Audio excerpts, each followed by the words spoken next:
Hello, this is Vision Denial, and the show I like to call Clearing Vision MSI 2022 edition. My name is Sam, and if you're new to the channel, I've watched every single playoff game from all 11 qualifying regions. Yes, including that one. And today, we hit Day 5 for the Group C plus repeat of the World Never Give Up games. Couple of things as a heads up because of it. For those who were unaware of the situation or didn't quite pay attention and are wondering why they're playing an extra set of games, it is primarily because of the latency issues that happened for the first 3 games that they had played, and so they're doing it over again. As such, part of the ruling, and it was announced today at the same time when it happened, that they would have to keep the same fielding roster they had for the first 3 games. So, for today, Saint-Germain Talons played in Azhi instead of Hanabi. Not because they thought it would be better necessarily, but because that was the original lineup when they first went up against them. Also with this, today, from the conclusion of all of the 9 games, we'll have our first 4 teams guaranteed for the Rumble stage from it. Perfect. All right. With everything cleared up, let's head up to our first game of the day, starting with, we've got North America's LCS Evil Geniuses versus the Europeans LEC representatives in G2.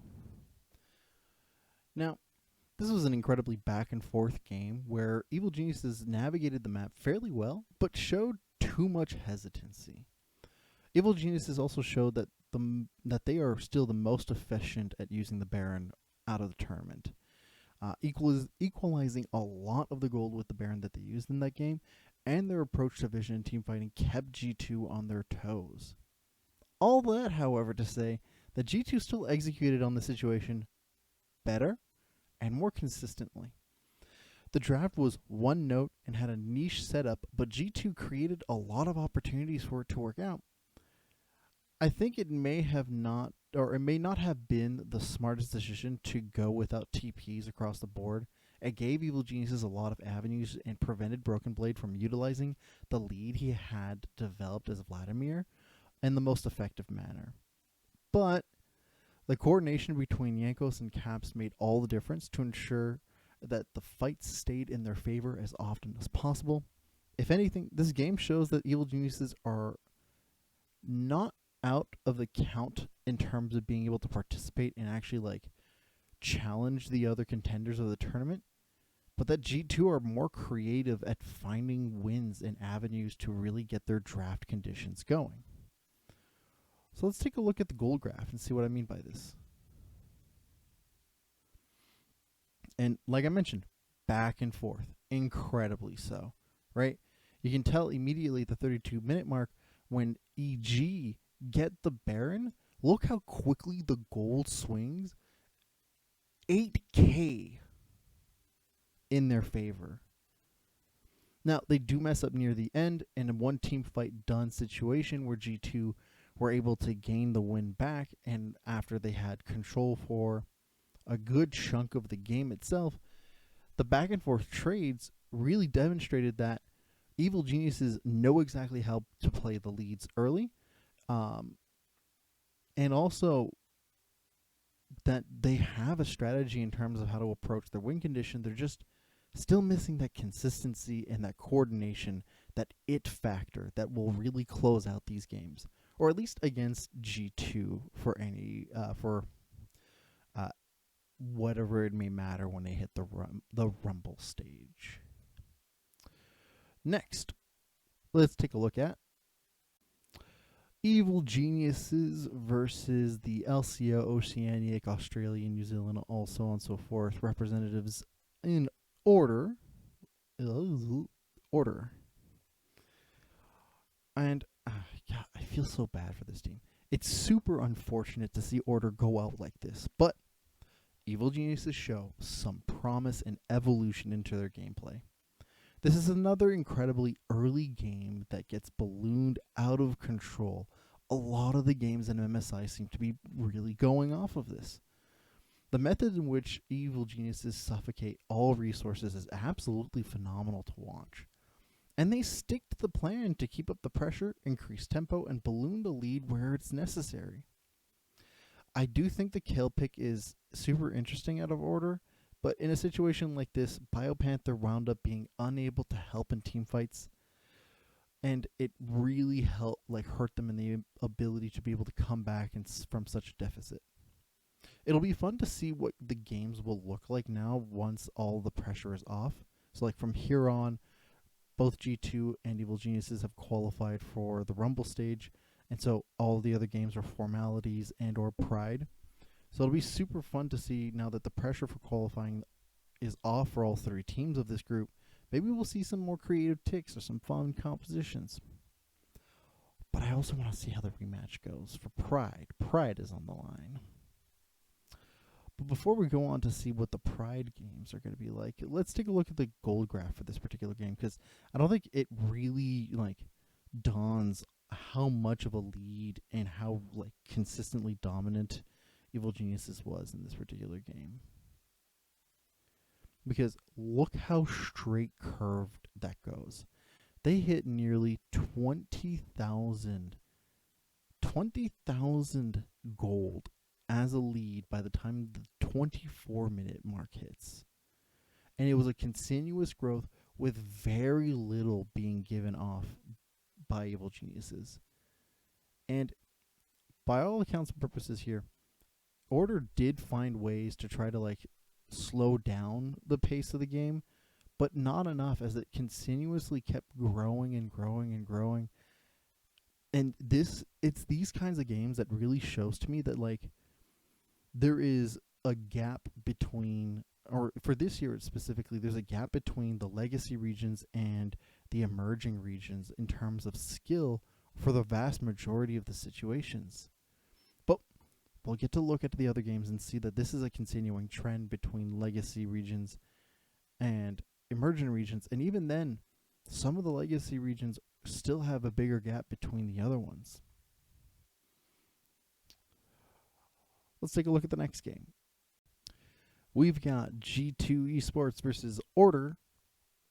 And just keeping with the theme, right?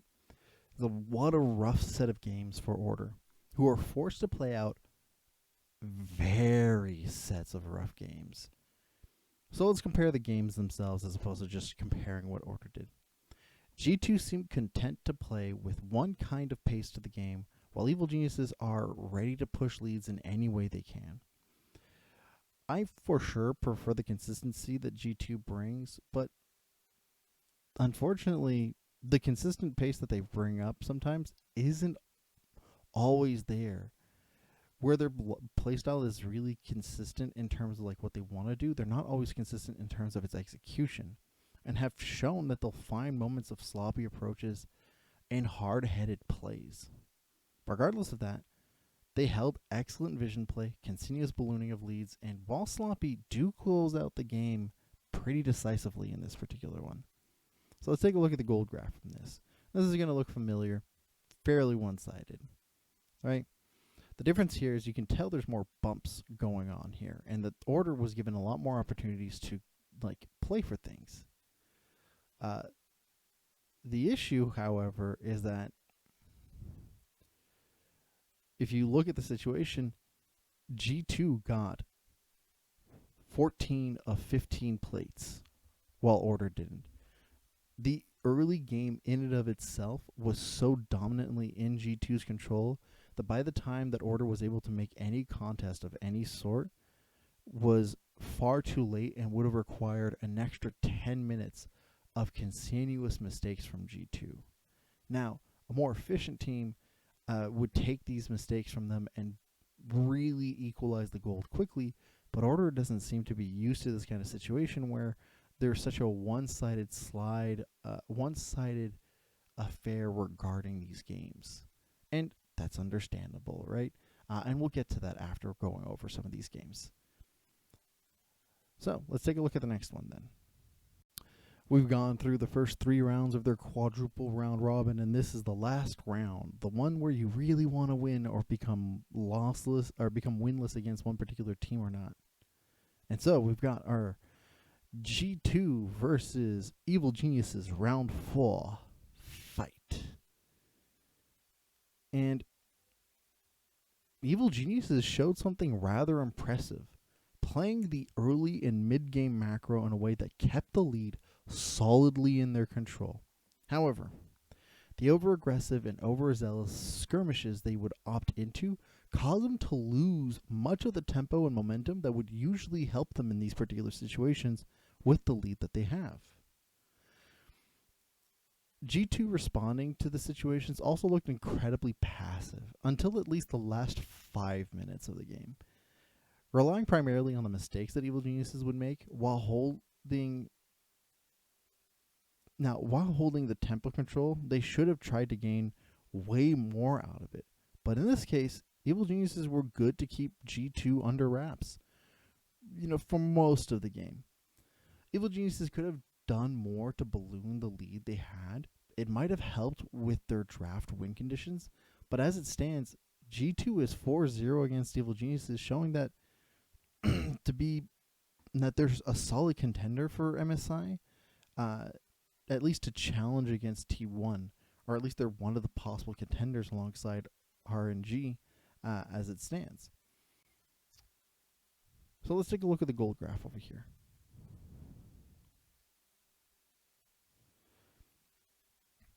Now, here's primarily when I was talking about like that Evil Geniuses had a solid control of the game early in.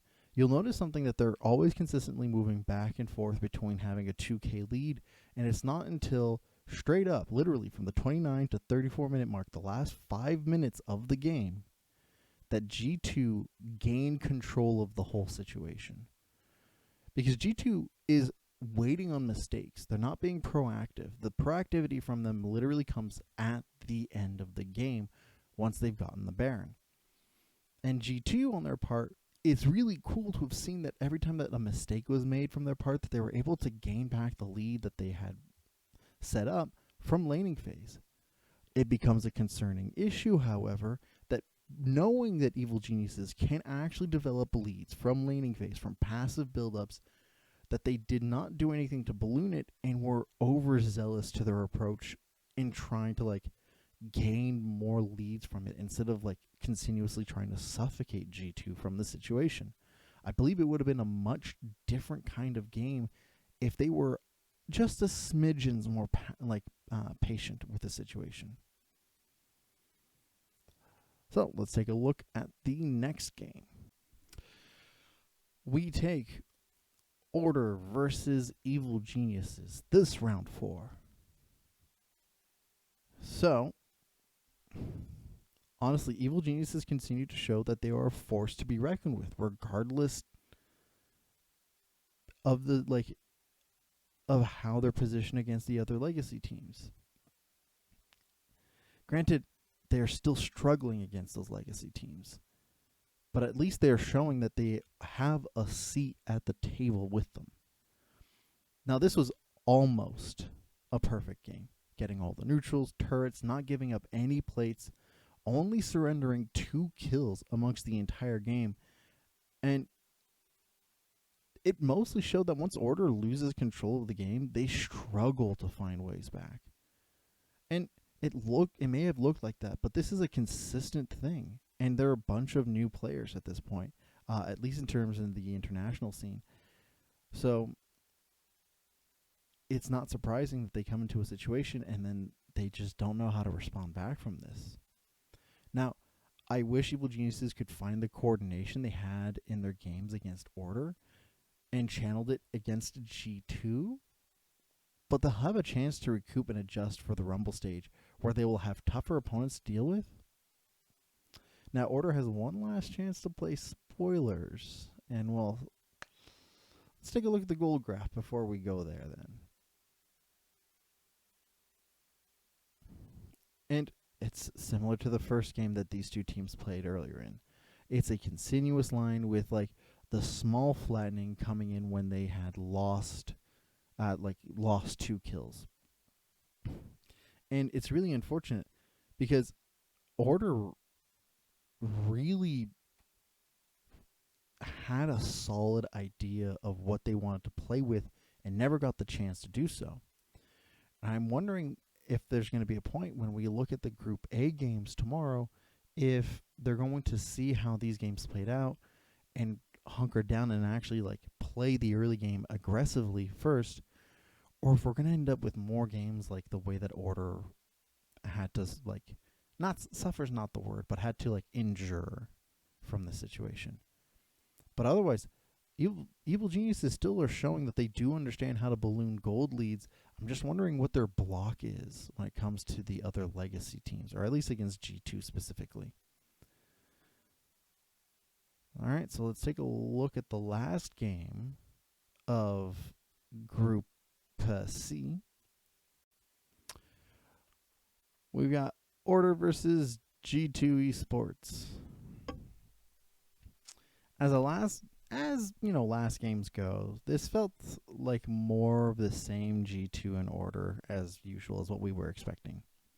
However, this time G2 are less risky and actively push gold lead in a way that matches how the other favorites of the tournament would approach this stage of the game. Now, Order for their part should focus on this experience here and how it can be used to improve their chances during the summer to come back to Worlds and show how strong the region can be when it gets to that point. But at this moment here, like, I'll just show the gold graph. This game was incredibly short. But from their performance here, this was not fantastic. And by all accounts, Order was equally trading for some time, making sure that the gold would stay pretty close, but then it just quickly got out of hand by the time the 6-minute mark happens, and kills after kills after kills just becomes a little bit too much for Order to really like get a hold of and get a grip. And it's super unfortunate to see because we don't get to see what Order was like in their region when it came to the mid game, or at least the mid to late game in terms of their decision making, because they never got a chance to get to that point. And I think, unfortunately, that's just the nature of the situation for this meta, is that if you did not adapt to getting to the early game fast enough and quick enough, you were just going to be left behind. So let's actually talk about Order for a bit. When covering the LCO and attempting to like codify what I've historically thought of as like the worst region in the world, mostly because of such a like the large swing of quality, the stagnant approach to the games, the kind of attitude that the whole region itself, the competitive region to be specific, had to the actual professional scene, it was really hard for me to actually like take much of this scene seriously. And to the unfortunate situation, a lot of it is to do with their players being imported or exported to other regions, and so a lot of their quality talent goes away. That said, watching the playoffs for their split one season or their spring season really reinvigorated a sort of hope from them. There was clearly a set of teams who have leveled up more so what could be seen from the games themselves. They were more consistent. They were more thoughtful about the way that they were doing drafts. It wasn't the same one-note draft that every single team was playing with no creativity out of it. And Order was no exception to this rule. They were incredibly creative for the drafts. In fact, they were very flexible with what they could do, forcing a lot of teams to ban out things that they didn't know how to play with. Now, the unfortunate nature also comes with a caveat that they only had one team that really challenged them during the entirety of their playoff run. And with the Chiefs not having that much more challenge themselves across the split, it was a bit of a hanging like issue of emerging regions, more of what I like to call them, emerging regions having one team with a very dominant setup coming in with zero competition and having to see how do they approach coming into like this situation. And unfortunately, teams either really buckle up and are like, let's go, we totally can adapt, or in a situation like this with Order, this being their first international competition, kind of crumble under the pressure, unfortunately. Now, many of them are going to get this experience, and I would not be surprised if we see Order come in and qualify for Worlds later into the year.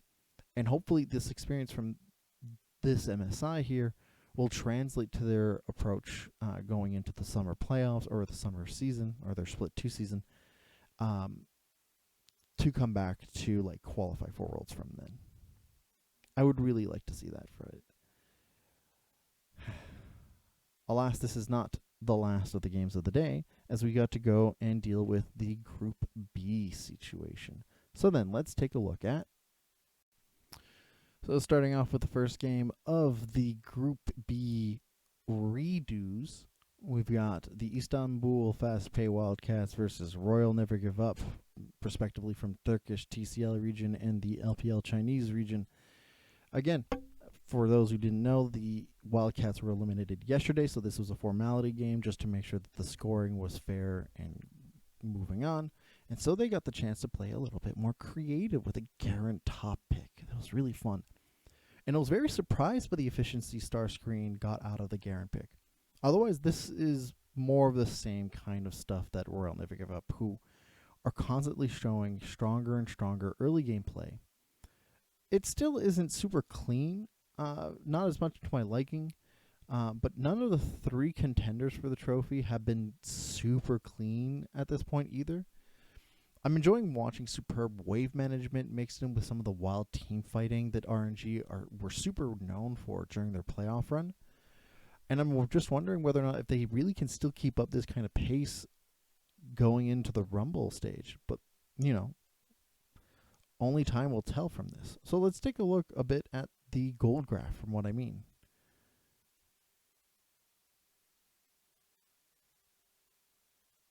And yeah, it's just downward sloping here. And there are moments here where like the sloppiness can be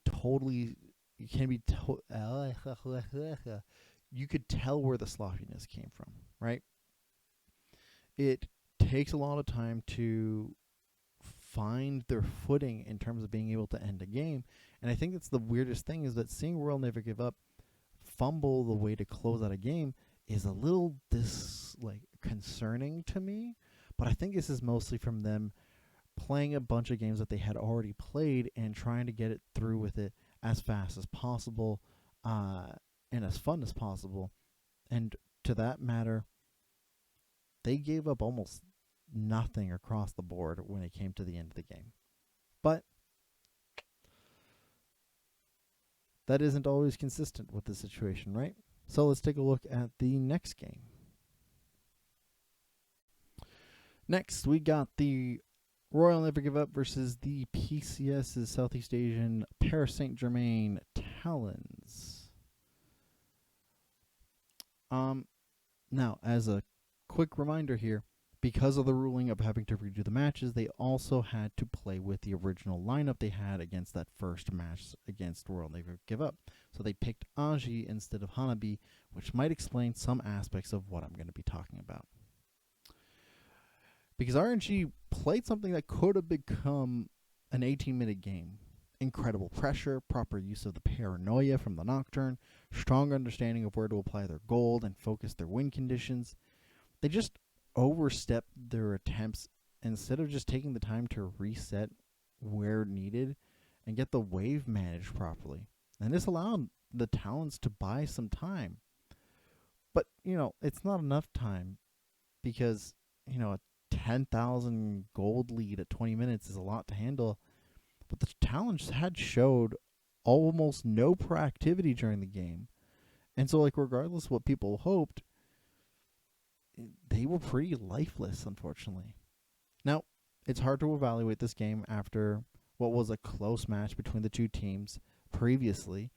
But at this current moment, the Talons are still not showing their strongest form, kind of still playing like they're in their playoff like funk, and have a lot of question marks moving in forward if they qualify to the Rumble stage. And this really hangs on whether or not the Canids lost. So let's take a look at the gold graph first before we actually take a look at that particular game here. And like you can see the dip, the very clear dip that went from a 14K lead to a 10K lead very quickly as Royal Never Give Up really fumbles their attempt to close out the game where they didn't need to over push that hard. And it just allowed the Talons more time to like grab hold of the situation and fend them off twice. But, you know, with a gold lead like this, the Royals really hunkered down, reset, got a Baron, ended the game. And at that point, it was like, oh, finally, for the Royals, because if they keep doing this kind of situation again, where they just kind of like rush their attempt to close the game without making sure it's done properly, it's a little concerning still. I know I've repeated this, but I really need to hammer that point because otherwise they'll go into the Rumble and people are going to be surprised when they keep being unable to beat out games to the other representatives. Let's take a look at the last game of the day here. So we got Royal Never Give Up versus the Red Canids Kalunga, straight from the Brazilian region in CBLOL. And, you know, the Royals go 9 games. Lossless. Convincingly undefeated with only themselves to blame for the hiccups that came through. So yes, the early game was quick, decisive, and in full control, sporting solid vision play from them. But that isn't new from the Royals.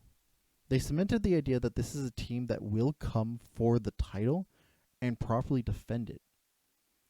Red, for their part, played their hearts out and had many moments of brilliance, outperforming what many people thought would be the 4th place team of this group. Instead, they contested for the 2nd spot to get to the Rumble stage, and that should be commended. Now, before we talk about that, let's take a look at the goal graph here, just to get an idea of the perspective. Because the Red Canids really did try their best in trying to like hold off whatever they could. Because this gold lead balloons by the time that like the Baron hits for the Royals. Otherwise, it's the Royals really are trying to like hold control of a game and are slowly ballooning it and doing an okay job, but the fumbles are still there. It is still on them having made mistakes, and the Canids capitalized on it, but just not enough to like really like solidify a potential comeback from the situation, which is unfortunate because this is a team that, if given the time, would have been able to navigate fairly interestingly some team fights late game, but never getting that chance over here, it became just very unfortunate to look at like a team really fighting their hearts out, just unable to grab anything that they could.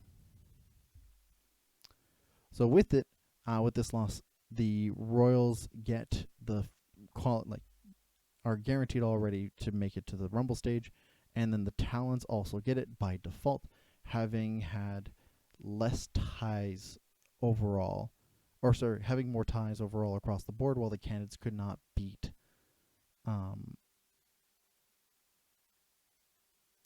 lost one game against. The scoreboard was really weird. Yeah, so if I remember this here. The scoreboard was weird because, yeah, the Talons were able to beat the Wildcats consistently and only tied against the Canids, while the Canids could not get 2-0 on the Wildcats. So let's talk about them. The Red Canids Kalunga. Going into the CBLOL, you had the roughest and what I would say one of the messiest qualifications out of all 11 teams going in. Now, that's not to say that they were the only messy team to qualify. By far, not even close. Nearly a third of these teams had very messy qualifications to them.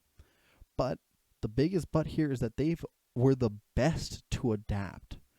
Out of the many emerging region teams where I was severely concerned regarding the situation, I thought that this was going to be the worst off, and yet has managed to show that they're actually the best off out of the Pool 3 and Pool 4 teams. Dare say, I would have probably preferred them over the Talons at this current moment, having been more consistent on the situation.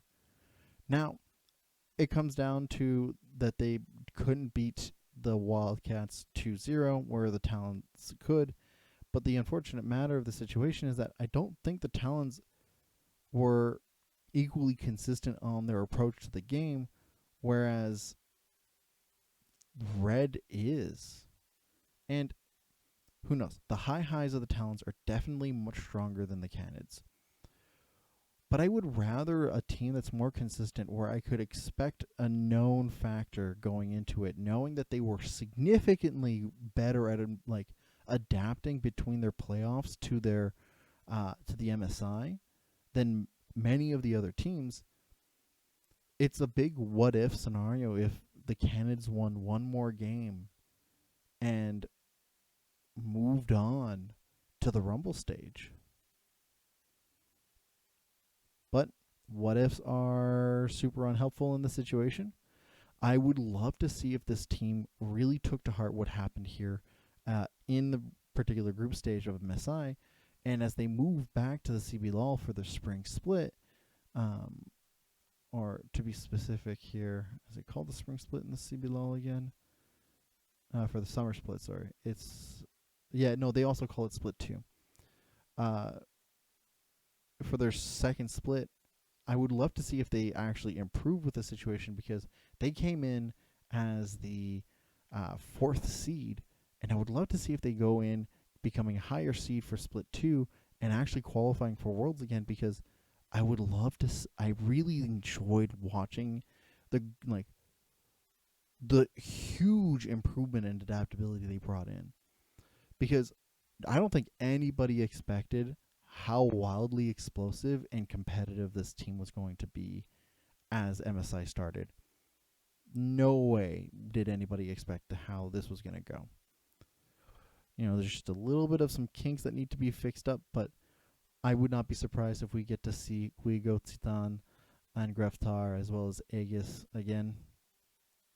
Because, and Jojo. This 5-man squad, fantastic. So, my overall thoughts with the situation. Well, today was a really long day of also the first time where I have been able to watch the games live. Since the start of MSI, work is very hard to manage when the games are 2 a.m. for where I am at. So the weekends, super nice and appreciated. And so you could tell that some of the players were really feeling it. This was a long game for a long day for them, which is super unfortunate, because only the teams that were super sharp really got to go. Really got to feel this, got to take a grasp of the situation. There's also an unfortunate situation where, more so than any other international tournament in some time, I think the last time I would see such a gap would be season 5, where there's clearly 3 teams who have a huge grasp on the situation of what the meta is, and there's a huge gap between them and every other team. And I'm hoping this is mostly because of a matchup situation, because sometimes that's what happens, right? One team may be super solid against the other contenders for the title, but there's the one team that they can't figure out for some reason. This has been a thing before. I doubt it in fact, based off how some of the teams are playing, that this is a more of a matchup situation than an actual like application of the early game. But we'll see. The other interesting thing that I found from this is honestly the fact that Ahri and Lucian are still 100% pick banned is surprising to me. It's been 30 games, and there's no difference in the priority for these two champions. And regardless of the fact that like Ahri's not winning all of the games that she does win have such a massive control that it's hard to justify letting it through unless you think you're going to be significantly better or matching up better with like a LeBlanc. And the increase in Wukong priority is super fun to me. It's really fun to see the fact that it has been in two roles in support and jungle, and the fact that it could possibly be flexed to all roles is an incredibly wild time. I don't think we'll get to see that particular idea, but who knows? But this idea of the early game 1-4, 1-3-1 type of composition where get a control of the early game, bring the pressure up, keep up tempo, balloon leads, win before 25 minutes. I'm sitting here going, tomorrow might be the same, but once the Rumble stage starts going, should we expect games to be a little longer? Or are they going to continue to be stomps that end in 25 minutes? And I'm thinking we might hit 32, 33-minute games, if not longer, going into the Rumble stage as teams have to figure out a different drafting style to accommodate later games. Or who knows, we might not see that until the actual knockout stage. Well, there are 3 teams eliminated. 4 teams have moved on to the next Rumble stage, and tomorrow we'll have 2 more teams qualifying for Rumble and 2 more teams to say goodbye to. And I don't think there's much debate on who one of the teams are going to be, and much more debate on who the second team might be, as it is a much closer race between 2 of those teams and not so much for Team Ace.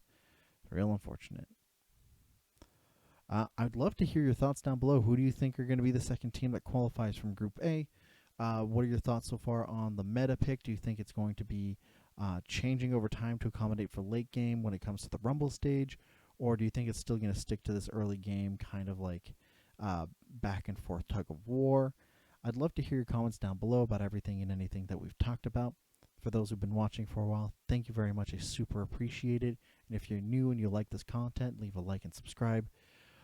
And tomorrow is the last day of group stage for the Group A round-off. And I'm excited because those teams are really entertaining. And with that, I'll see you then. Thank you guys. Ciao.